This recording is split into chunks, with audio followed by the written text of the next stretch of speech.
Friends, आज का topic रहेगा आपका प्रोनाउन। अभी तक आपने नाउन पढ़ा, आर्टिकल पढ़ा, एडजेक्टिव, वर्ब, एडवर्ब। तो आज प्रोनाउन का आपका चैप्टर रहेगा।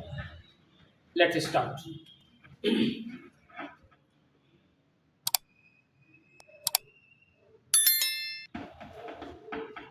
प्रोनाउन की जैसे डेफिनेशन आप जानते हो कि प्रोनाउन क्या होता है। बहुत सिंपल सी डेफिनेशन है। यदि बेसिक वर्ड की बात करूँ, प्रोनाउन ऐसा कोई वर्ड जो नाउन के स्थान पर आता है। I mean it is a word that is used in place of noun is called a pronoun. तो यहाँ पर आपका प्रोनाउन ये है। और प्रोनाउन की यदि बेसिक चीज़ों की चर्चा करूँ तो जैसे बोला जाता है कि प्रोनाउन के अलग अलग जो टाइप्स आपके हैं, जैसे प्रोनाउन किस केस में होता है। तो यदि मैं नॉमिनेटिव केस की बात करूँ मैं, और फिर इसका एक आपका ऑब्जेक्टिव केस होता है। एक थोड़ा सा एक जनरल आइडिया दे रहा हूँ, वैसे आप जानते होंगे। जैसे आई लिखा हुआ है तो आई किसका है? फर्स्ट पर्सन में। और आई का ऑब्जेक्टिव केस क्या होता है? मी हो गया।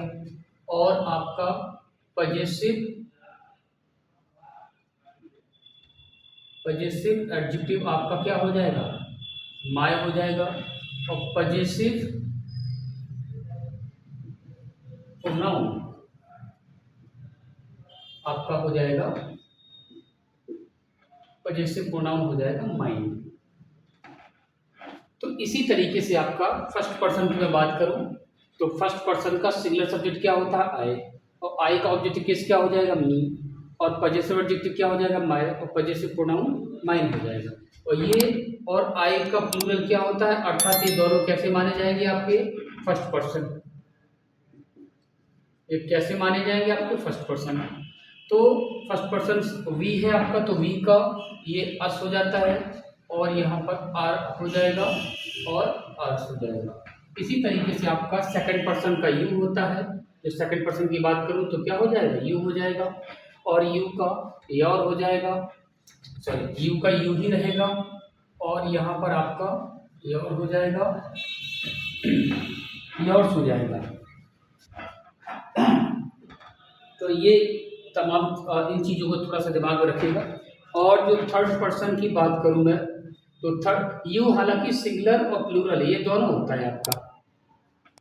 यू का मतलब आप भी होता है और तुम भी होता है और तू भी होता है। आपको, तुम्हें या तुझे, आपका, तुम्हारा या तेरा।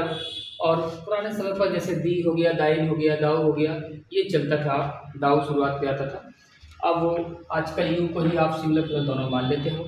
और योर्स हो गया पजेसिव प्रोनाउन। इसी तरीके से ही की बात करूँ मैं तो ही का हिम हो जाएगा ऑब्जेक्टिव केस, और ये हिज हो जाएगा और ये भी हिज रहता है। और थर्ड पर्सन आपका सी भी है फर्स्ट पर्सन में। और थर्ड पर्सन में आपका सिंगुलर क्या है? आपका सी। तो सी का क्या हो जाएगा? हर हो जाएगा और हर होता है और हर्ष हो जाएगा। इट की बात करूँ मैं तो इट ही रहता है, ये इट्स हो जाएगा और ये इसको नहीं लिखा जाता। और इसी तरीके से थर्ड पर्सन का मैं प्लूरल की बात करूँ तो थर्ड पर्सन का प्लूरल क्या हो जाएगा? दे हो जाएगा। इसका आपका देम हो जाएगा और इसका आपका पजेसिव एडजेक्टिव देयर हो जाएगा और देयर कह दीजिए और देयर्स हो जाएगा। ये आपका हो जाएगा पजेसिव प्रोनाउन। तो ये चार्ट के माध्यम से मैंने जो बनाया है, रिपीट कर दे रहा हूँ। फर्स्ट पर्सन का जो सिंगुलर होता है आई और प्लूरल होता है वी। सेकंड पर्सन का जो कि नॉमिनेटिव केस में होता है, और यू आपका सिंगुलर प्लूरल दोनों होता है, जिसका मतलब आप भी होता है, तुम भी होता है और तू भी होता है। इसके अलावा आपका लिखा है थर्ड पर्सन। थर्ड पर्सन का सिंगुलर क्या होता है? ही, सी, इट। और प्लूरल क्या होता है? दे। तो उनको अगले केसेस में हम चलते हैं। तो ही का हिम हो जाता है, जैसा कि मैंने लिख रखा है ये सारी चीज़ें।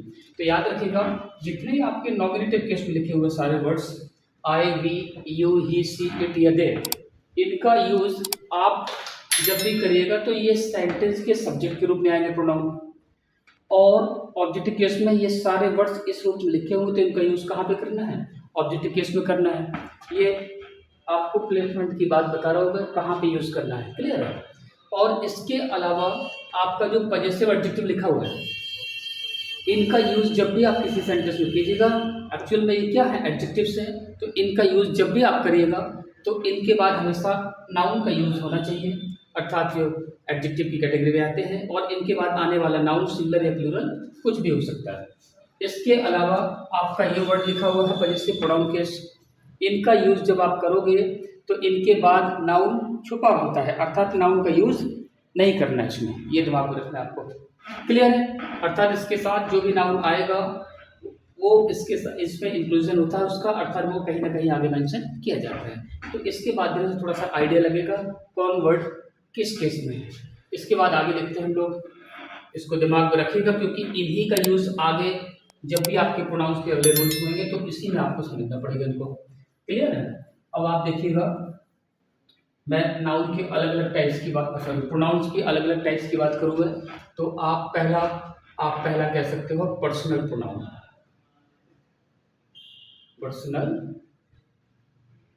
प्रोनाउन, और पर्सनल प्रोनाउन में आपके यही हैं I, we, you, he, she, it और दे आपके।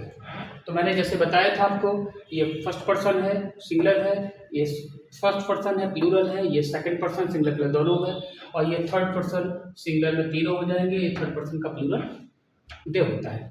अब इनको हम लोग पर्सनल प्रोनाउन भी बोलते हैं। इन सारे वर्ड्स का यूज कहाँ कैसे करना है ये दिमाग में रखना है। बाय द वे, इसको किसी एक सेंटेंस में इन तीनों वर्ड्स का मतलब कहने का, इसको हम लोग रूल्स के हिसाब से इसको हम लोग 1 मान लेते हैं और इन दोनों की वैल्यू, और इसको हम लोग मान लेते हैं 2 से इंडिकेट करते हैं, और इन सबको हम लोग किसके 3 के नाम से या 3 के डिजिट के हिसाब से इनको इंडिकेट करते हैं, कोडिंग कह लीजिए आप। तो मेरे कहने का मतलब है कि ये पर्सनल प्रोनाउन यदि फर्स्ट पर्सन आ जाए, सेकंड आ जाए और थर्ड आ जाए, इनका यूज किसी एक सेंटेंस में किया जाता है। किसी एक सेंटेंस में यदि इन तीनों का यूज किया जाए तब आप सबसे पहले फर्स्ट पर्सन आना चाहिए या सेकंड आना चाहिए, थर्ड आना चाहिए। इसके लिए कुछ रूल्स होते हैं, उनका मैं मेंशन कर दे रहा हूँ, और उन्हीं के अकॉर्डिंग आपको किसी सेंटेंस में इन तीनों का प्लेसमेंट करना है। ठीक है? तो ये सारी चीज़ें हो जाएंगी। अब दिमाग में ये रखना है आपको कि इसको हम लोग किससे इंडिकेट करते हैं, दोनों को इससे, ये बस जो लिख रखा है ना नहीं है। अब इसमें आप एक और नोटिस करने वाली बात है कि इसमें फर्स्ट पर्सन कौन कौन से हैं। इसमें फर्स्ट पर्सन चूंकि दोनों में होता है तो इसको मान लीजिए, और इसके फर्स्ट पर्सन आपके ये हो जाएंगे।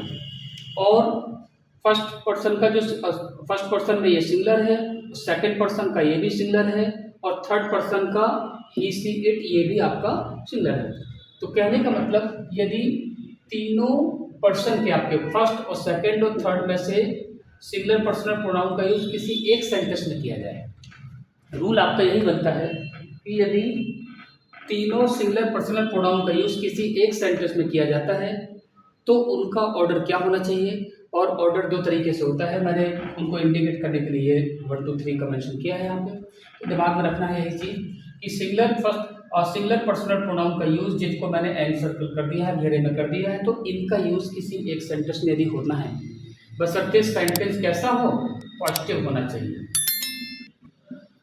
कैसा होना चाहिए? पॉजिटिव, अर्थात सकारात्मक हो, अर्थात पहली बात नो या नॉट का यूज ना किया गया हो।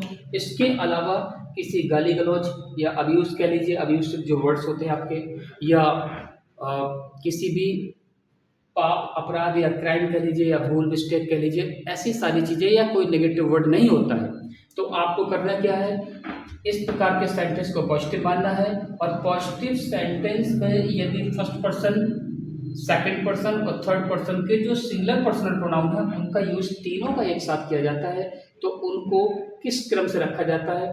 तो पॉजिटिव सेंटेंस है तो इनका क्रम क्या बन जाएगा, इनको मैंने इंडिकेट कर रखा है 2 3 1। अर्थात कहने का मेरा मतलब है कि सबसे पहले बशर्ते सेंटेंस पॉजिटिव होना चाहिए, अर्थात उसमें कोई इलीगल या कोई नेगेटिव बताने वाली बात या नेगेटिविटी को बताने वाली कोई बात ना हो। तो सबसे पहले आप किसको रखिएगा, सेकंड पर्सन। ये सिंगुलर की बात हो रही है, सेकंड पर्सन का प्रोनाउन, बाद में आप थर्ड पर्सन का, और लास्ट में क्या आपका फर्स्ट पर्सन का आएगा। ये आपका सीक्वेंस होगा, बशर्ते सेंटेंस क्या होना चाहिए, पॉजिटिव होना चाहिए। तो यहाँ से आपका ये बनता है, बाय द वे 2 आते हैं तो आप इसी को लेफ्ट टू राइट आप चलिएगा तो आपके 2 पेयर तीन बल्कि पेयर और बन जाएंगे।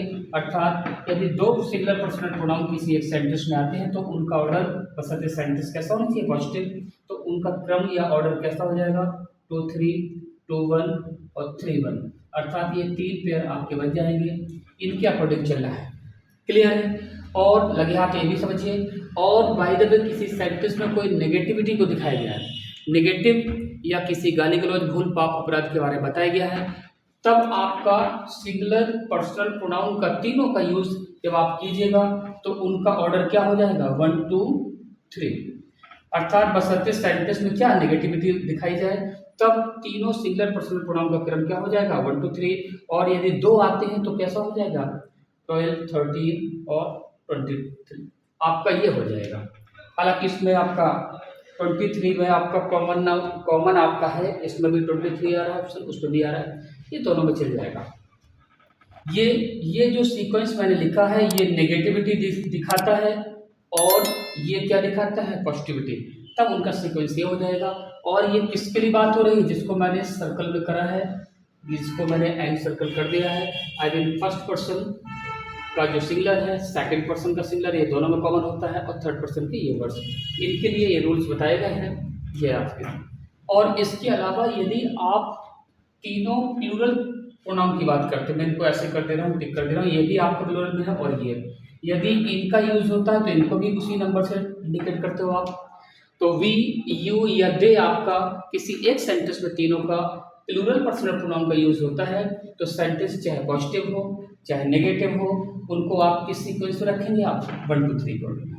अर्थात इसमें नेगेटिव पॉजिटिव का ज़्यादा महत्व नहीं है, अर्थात इनका सीक्वेंस हमेशा ये होता है। ये किसके लिए है, पर्सनल प्रोनाउन के लिए और प्लूरल के लिए। और सिंगुलर पर्सनल प्रोनाउन है तो पॉजिटिव बराबर ये वाला सीक्वेंस और नेगेटिव वाला ये सीक्वेंस। और इसको आप इस तरीके से दो में आप पार्ट कर सकते हो, डिवाइड कर सकते हो, और नेगेटिव वाले को इसमें, पॉजिटिव वाले को इसमें।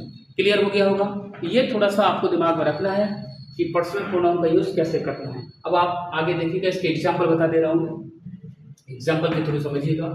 इतना क्लियर हो गया होगा? कुछ नहीं है, आपको फॉर्मूला थोड़ा सा याद करना है और उसमें ज़्यादा है नहीं, बस इससे रिलेटेड आपका क्वेश्चन कभी आता है, आप इन्हीं को फॉलो कीजिएगा, देखिएगा।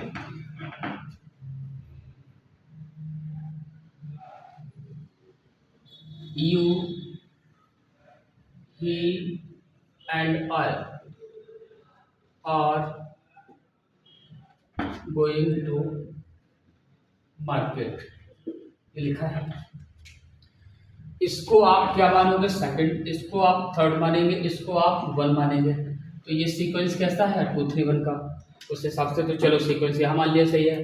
अब इसके बाद आपने लिखा क्या, I are going to market, मतलब ये भी मार्केट जा रहा है, ये भी जा रहा है, ये भी जा रहा है। तो मार्केट जाने वालों की संख्या कितनी, 3 यहाँ बताई गई है। और इसको फर्स्ट पर्सन, और ये सेकंड है, ये थर्ड है। तो इनको आप जब तीनों को आपने इस ऑर्डर में रखा है, चलो ठीक है, लेकिन आगे सेंटेंस में कोई ऐसा काम नहीं दिखाया जा रहा है जो नेगेटिविटी को दिखाता हो, अर्थात इनका ऑर्डर क्या हो जाएगा, ये सही मान लिया जाएगा। क्यों, पॉजिटिविटी दिखाई जा रही है तो उसको आप इसी सीक्वेंस में रखिएगा। यदि इसको इधर रख दे, इसको इधर, या किन्हीं तीनों में से किसी को आप इंटरचेंज करते हो, आपस में इधर उधर करते हो, आप लिखते हो आप, तो इसमें गलती आपकी हो जाएगी एग्जाम में, ठीक है। तो ये और दिमाग में रखिएगा, कुछ बच्चे सोच रहे होंगे कि यहाँ पर आर क्यों आया है, तो ये आई के साथ तो आर नहीं आता है, लेकिन याद रखिएगा एक ग्रामर का रूल ये भी होता है कि जब दो सिंगुलर नाउंस जब दो सिंगुलर प्रोनाउंस एंड से जुड़ते हैं, और वो भी थर्ड पर्सन के, चाहे आपका थर्ड पर्सन का हो, चाहे सेकंड का हो, और चाहे फर्स्ट पर्सन का हो, कम से कम दो प्रोनाउंस एंड से जुड़ते हैं और तीनों आपके दोनों प्रोनाउंस आपके सिंगुलर हैं, तो उनको प्लूरल मान लिया जाता है। और यहाँ तो आपके एक नहीं बल्कि दो नहीं बल्कि 3 प्रोनाउन आपके जुड़े हुए हैं एंड से, इसलिए इनकी वैल्यू कैसी हो जाती है, प्लूरल में, अर्थात इनके साथ वर्ब कैसी आ जाएगी, प्लूरल में। सिंगल होता तो I am going to market हो जाता, बट यहाँ आई के अकॉर्डिंग नहीं आया, बल्कि इन तीनों को मिला करके ये आपकी वर्ब कैसी हो गई, प्लूरल। क्लियर है, यहाँ पर भी डाउट नहीं होना चाहिए। तो ये है, यदि बाय द वे 2 लिखते तो you and he are going to market, तो 2 3 वाला सीक्वेंस बन जाता। यदि ही एंड आई है तो 3 1 वाला आ जाता, यू एंड आई होता तो 2 1 वाला आपका ये, इसी में 3 एग्जाम्पल्स क्लियर हो जाते। क्लियर है। और यदि आपका नेगेटिव वाला सेंस का आता है तो नेगेटिव सेंस में क्या देखना है, जैसे मैं कह दूं कि I, you and he have committed a crime. इसको समझिएगा, आई, यू एंड ही। अब इसमें फर्स्ट पर्सन को इससे इंडिकेट करते हैं, सेकंड को टू से और थर्ड को थ्री से। अब इनका सीक्वेंस क्या है, सबसे पहले फर्स्ट पर्सन रखा है, then second, at last third, और इसके बाद वर्ब तो खैर आएगी ही क्योंकि दो से अधिक प्रोनाउन सिंगुलर जुड़े हुए एंड से। अब इसमें आपको ये वाला सीक्वेंस फॉलो करना है या ये वाला, ये सोचने की बात है, सेंटेंस का जैसा सेंस होगा। अब यहाँ पर आप क्या देखेंगे, हैव कमिटेड अ क्राइम, तो इसमें इस सेंटेंस में नेगेटिविटी बताई जा रही है, अर्थात अपराध के बारे में बताया जाता है कि अपराध किया है। तो इन तीनों सिंगुलर पर्सनल प्रोनाउन का क्रम क्या हो जाएगा, यही ऑर्डर आपका हो जाएगा, इसी सीक्वेंस को फॉलो करना है। इसको आप आपस में गलत लिखते हैं, इस तरीके से लिखते हैं, तो इनका ऑर्डर गड़बड़ा जाएगा। क्यों, क्योंकि आपका सेंटेंस कैसा है, नेगेटिविटी को दर्शाने वाला है। तो ये समझ में आ गया होगा। अब आप, ये तो आपका बहुत सिंपल रूल है, मुझे लगता है और क्लियर कर दिया मैंने, समझ में आ गया होगा। इसके अलावा आप देखिएगा बहुत ऐसी चीज़ें हैं इसमें जो थोड़ा सा सोचने के लिए कुछ ऐसे मजबूर करेंगे। जैसे कि यदि मैं इसमें ये क्या देता, तो रुक जाइए, देखिएगा, यू, ही एंड आई,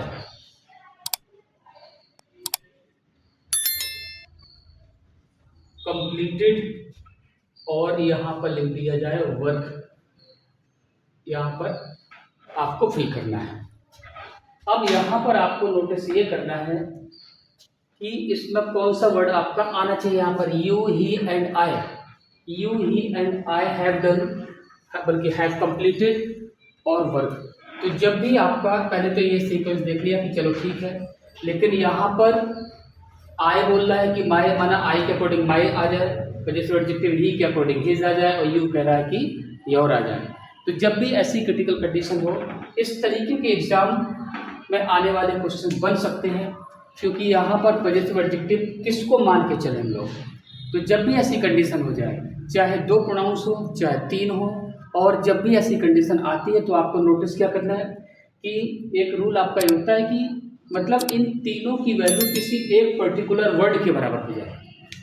वो वर्ड क्या है ये आपको नोटिस करना है। तो यहाँ पर यदि मैं चर्चा करूँ तो इसमें सबसे सीनियर आप मान लिया करें, इसका बढ़िया रूल यही है कि जब भी तीनों सिंगुलर पर्सनल प्रोनाउन आ जाए, उसमें से जो भी सीनियर होता है, सीनियर को कैसे काउंट करना है, सबसे पहले फर्स्ट पर्सन सबसे सीनियर है, उसके बाद सेकंड, उसके बाद थर्ड, अर्थात थर्ड से सीनियर कौन है, सेकंड, सेकंड से कौन सीनियर है, फर्स्ट पर्सन।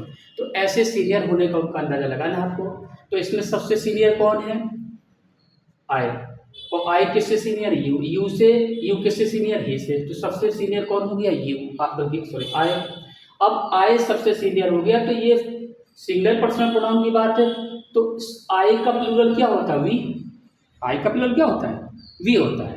तो ये तो सिंगुलर की बात हो रही है, तो आई का प्लूरल क्या होता है, वी होता है। तो यहाँ पर इन तीनों की वैल्यू किसके बराबर है, वी के बराबर, अर्थात इनकी जगह ये आप इनको इसके बराबर वैल्यू मान सकते हो आप। तो जब यहाँ वी आ गया, एक कन्फर्म हो गया, तो यहाँ पर वी को मान करके बाकी जितने भी केसेस हैं उसी के अकॉर्डिंग चलेंगे आपके। तो जब सब्जेक्ट हमारा क्लियर हो गया तो वी के हिसाब से क्या आना चाहिए, पजेसिव एडजेक्टिव आर आना चाहिए। क्लियर है, ये चीज़ रखिएगा, ये दिमाग में रखिएगा थोड़ा सा, इसी से रिलेटेड एग्जाम्स में आते हैं क्वेश्चन। तो ये, और बाय द वे मैं इसी सेंटेंस को थोड़ा सा दो के लिए बना दूँ, यू एंड आई लिखा होता तब उसमें क्या फिल करना होता, तो यू एंड आई, इसमें सीनियर कौन है, ये आई, तो यू और आई ये थर्ड पर्सन है, अब वकील सिंगुलर है आपके। तो यदि इनकी वैल्यू मानी तो इसमें सीनियर जो है आई, और आई का प्लस क्या होता है, वी, तो अर्थात इनकी वैल्यू किसके बराबर है, वी के। क्लियर है, उसमें भी और आ जाते हैं सेंटेंस में। By the way you and ही लिख देता मैं, तो यू एंड ही यदि मैं लिखता तो यू एंड ही में सीनियर कौन हुआ, चूंकि सिंगुलर है दोनों, इसका सीनियर कौन है इसमें, यू, और यू का प्लूरल क्या होता है, यू होता है। तो इनकी वैल्यू किसके बराबर हो जाती है, यू का प्लूरल यू ही रहता है। तो यहाँ पर इसके अकॉर्डिंग होता है सेंटेंस में ये, तो यहाँ पर क्या जाता है, ये और आ जाता है। क्लियर है। अर्थात मेन सब्जेक्ट हमारा भले ही तो प्रोनाउन है, रियल सब्जेक्ट इसकी वैल्यू के बराबर है, अर्थात इसी को मेन सब्जेक्ट मानना है। बाकी सारे जितने भी आपके प्रोनाउन के केसेस चलेंगे इसी को आधार बन बेस बना करके। क्लियर? ये समझ में आ गया? थोड़ा सा लॉजिकल है, कोई प्रॉब्लम नहीं होनी चाहिए। अब आप और देखिएगा रूल, इसमें देखिएगा, थोड़ा सा समझने की कोशिश कीजिएगा। और मैं अगली बात करूं तो किसी भी मेन वर्ब, कोई भी मेन वर्ब आपकी होती है या कोई भी आपका प्रपोजिशन होता है, इसको समझना है। और एक मेन वर्ब का ही प्रकार लेट एक वर्ब होती है। एक वर्ब कौन सी होती है? लेट होती है। तो किसी भी मेन वर्ब, किसी भी प्रपोजिशन या लेट कह लीजिए, let is also a type of main verb, इनके बाद जब भी प्रोनाउन आता है तो उस प्रोनाउन का कौन सा केस होना चाहिए? हमेशा ऑब्जेक्टिव केस होता है। और मैंने आपको पहले सारे केसेस के बारे में मेंशन किया था। तो ऑब्जेक्टिव केस में कुल मिला के किसी भी प्रपोजिशन या किसी भी मेन वर्ब के बाद जब भी प्रोनाउन आता है उसका कौन सा केस होना चाहिए? Objective case. जैसे ही सेड टू मी, तो ही सब्जेक्ट हो गया, सेड आपका मेन वर्ब का सेकंड फॉर्म हो गया, इसके बाद टू आता है क्योंकि ऑब्जेक्ट कोई इंसान आता है। तो यहाँ पर आपने मी लिखा, यदि मैं यहाँ पर आई लिख देता तो कैसा हो जाता? रॉन्ग हो जाता। क्यों? क्योंकि प्रपोजिशन टू है और किसी भी प्रपोजिशन के बाद जब भी प्रोनाउन आएगा उसका कौन सा केस होगा? Objective case. क्लियर है? अब इसी तरीके से इसी को मैं चेंज कर लूँ, यदि मैं कह दूँ कि ही सेड टू की जगह टोल्ड भी आप लिख सकते हो। ही टोल्ड भी, यदि मैं इतना ही बोलूँ उसने मुझसे बोला, तो ही सब्जेक्ट और टोल्ड आपका मेन वर्ब है। इसके बाद प्रपोजिशन नहीं आया। क्यों? क्योंकि टोल्ड के बाद एक्टिव वॉइस में कभी प्रपोजिशन का इस्तेमाल नहीं करते आप। तो यहाँ पर मी भी लिखा आपने। क्यों? क्योंकि किसी भी मेन वर्ब या किसी भी प्रपोजिशन के बाद जब भी वर्ब प्रोनाउन आता है वो कौन सा केस होना चाहिए? ऑब्जेक्टिव केस होना चाहिए। क्लियर है? तो ये सारी चीज़ें इनको दिमाग में रखिएगा। और इसके अलावा जितनी भी मेन वर्ब के अलावा ये, और यदि आपका इज एम आर या वॉज वर्ब, इसको आप बी के फॉर्म बोलते हो, आप is am are was verb, इसके बाद यदि कभी भी प्रोनाउन आता है तो उसका कौन सा केस होना चाहिए? Nominative case. ये नोटिस करिएगा, मेन वर्ब के बाद ऑब्जेक्टिव केस और is am are was verb के बाद आने वाला प्रोनाउन नॉमिनेटिव केस में होता है। इस चीज़ को ध्यान दीजिएगा।